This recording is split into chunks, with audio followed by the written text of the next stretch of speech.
అలానే మిసేసరావు ఆర్థిక మాంద్యం పొంచి ఉంది అనడానికి ఒక ప్రత్యక్ష ఉదాహరణ. 6 ఏళ్ల కనిష్టానికి డీమ్యాట్ అకౌంట్లు పడిపోయాయి. అంటే దీని అర్థం ఏంటి? స్టాక్ మార్కెట్లో బిజినెస్ బాగాలేదు, స్టాక్ మార్కెట్లో మీరు పెట్టినా కానీ లాభాలు రావట్లేదు, ఇన్వెస్ట్మెంట్ చేయడానికి డబ్బులు లేవు. కారణం ఏదైనా కానీ డీమ్యాట్ అకౌంట్లు దాదాపుగా 6 సంవత్సరాల కనిష్టానికి పడిపోయినాయి. దీని అర్థం ఏంటంటే ఆర్థిక మాంద్యం దాదాపుగా పొంచి ఉంది.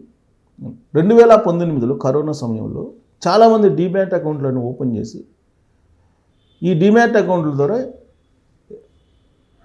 ఇన్వెస్ట్ చేయటం మొదలుపెట్టారు. స్టాక్ మార్కెట్లో రకరకాల షేర్లను కొని వ్యాపారం చేయటం మొదలుపెట్టారు. ఆ సందర్భంగా కొంతమంది లాభపడ్డారు, ఆ తర్వాత కొంతమంది నష్టపడ్డారు. గతంలో ఎప్పుడూ లేని విధంగా ఈ సంవత్సరం ఎక్కువ మంది నష్టపోయారు. అందుకే చాలామంది డీయాక్టివేట్ చేసేసారు, డీమ్యాట్ అకౌంట్స్లోని డీయాక్టివేట్ చేశారు. ఏంటి డీమ్యాట్ అకౌంట్ అంటే, మీరు ఏదైనా సరే షేర్లు కొనుగోలు చేయాలన్నా అమ్మాలన్నా స్టాక్ మార్కెట్లో మీకు డీమ్యాట్ అకౌంట్ అనేది ఒకటి ఓపెన్ చేస్తారు. ఈ డీమ్యాట్ అకౌంట్ ద్వారా ఈ మొబైల్ నుంచి మీరు ఉదయాన్నే అమ్మచ్చు, మళ్ళీ కొనచ్చు, మొబైల్ ఉంటే చాలు. అందుకే 2019 నుంచి అవి పెరుగుతూ వచ్చాయి. డీమ్యాట్ అకౌంట్ల సంఖ్య ఏడాదికి పెరుగుతూ వచ్చాయి. 2024 దాకా 2025 ఫైనాన్షియల్ ఇయర్ వచ్చేసరికి లాస్ట్ 6 ఇయర్స్ కనిష్టానికి పడిపోయింది. అంటే ఎవరైతే ఓపెన్ చేశారో వాళ్ళంతా ఎగ్జిట్ అయిపోయారు. కారణం ఏంటి? లాభాలు రాకపోతే నష్టాలు పోలేరు. ఆ కారణంగా ఎగ్జిట్ అయిపోయారు. దీన్ని బట్టి ఆర్థిక మాంద్యం భారతదేశాన్ని వెంటాడుతుంది.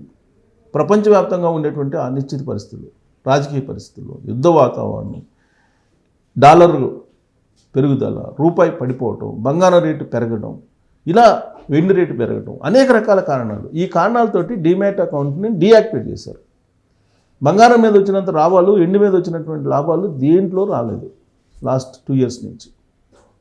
బహుశా కారణం ఏదైనా కానీ 6 సంవత్సరాల నాటి పడిపోయిందంటే ఆర్థిక మాంద్యం బాగా పొంచి ఉంది అని చెప్పి మనం ఎక్స్పెక్ట్ చేయొచ్చు. ఏది ఆర్థికవేత్తలు చెప్తున్న దాని ప్రకారం. మరి దీని వ్యవహారం ఏంటి? డీమ్యాట్ వ్యవహారం అంటే ఇది లేటెస్ట్. డీమ్యాట్పై bear effect. సగానికి తగ్గిన కొత్త ఖాతాల వృద్ధి. గత ఏడాదిలో 15% పరిమితం. 6 సంవత్సరాల కనిష్ట స్థాయికి. 6 ఇయర్స్ బ్యాక్ ఎంత ఉన్నాయో డీమ్యాట్ అకౌంట్స్ అంతకు పడిపోయినాయి అండి ఇప్పుడు. అదే అంతకుముందు ప్రతి ఏడాది 17% అట్లా పెరిగాయి. కానీ 6 సంవత్సరాల కనిష్టానికి పడిపోయినాయి అంటే ఎంత దారుణంగా పడిపోయిందో చూడండి. స్టాక్ మార్కెట్లో ప్రతికూలతలు కొత్త డీమ్యాట్ ఖాతాల వృద్ధిపైన ప్రభావం చూపాయి. 2024లో కొత్త డీమ్యాట్ అకౌంట్లు 33% పెరగగా 2025లో అంటే లాస్ట్ 2025లో ఈ వృద్ధి 6 ఏళ్ల కనిష్ట స్థాయికి 17%కి పడిపోయింది.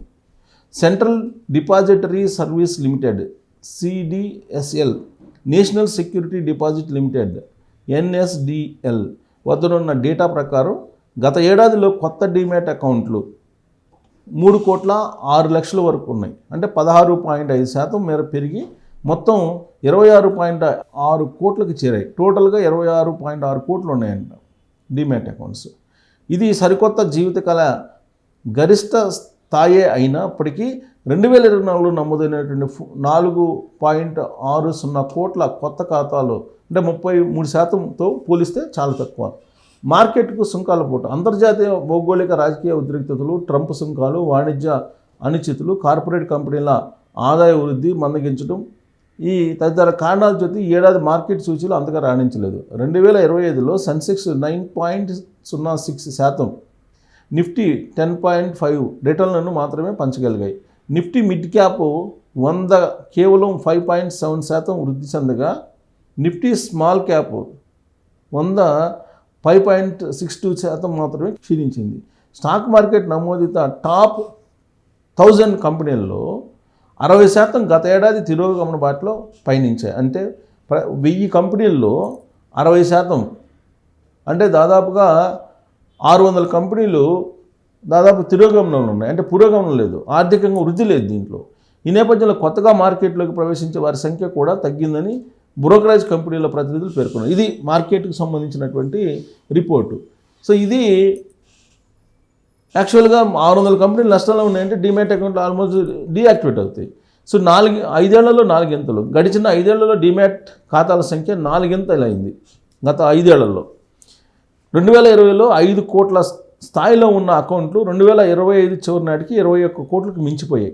2020 అంటే కరోనా టైం 5 కోట్లు ఉంటే 2025 నాటికి అంటే గత ఏడాదికి 21 కోట్లైనవి మొత్తం.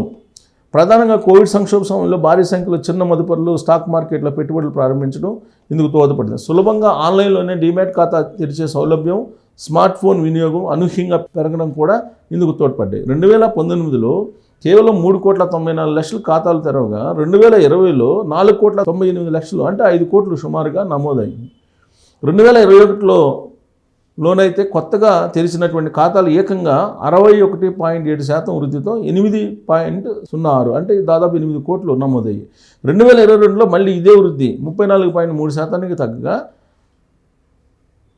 2023లో 27.8%కి పరిమితమైంది. సో టోటల్గా ఇప్పుడు డీమ్యాట్ అకౌంట్లు అనేది మొత్తం డీయాక్టివేట్ అయింది. డీయాక్టివేట్ కావడానికి కారణం ఏంటి అని అంటే 1000 కంపెనీల్లో టాప్ 1000 కంపెనీల్లో 600 కంపెనీలు తిరోగమనంలో ఉన్నాయంట. సో కాబట్టి చేతులు కాల్చుకున్నారు.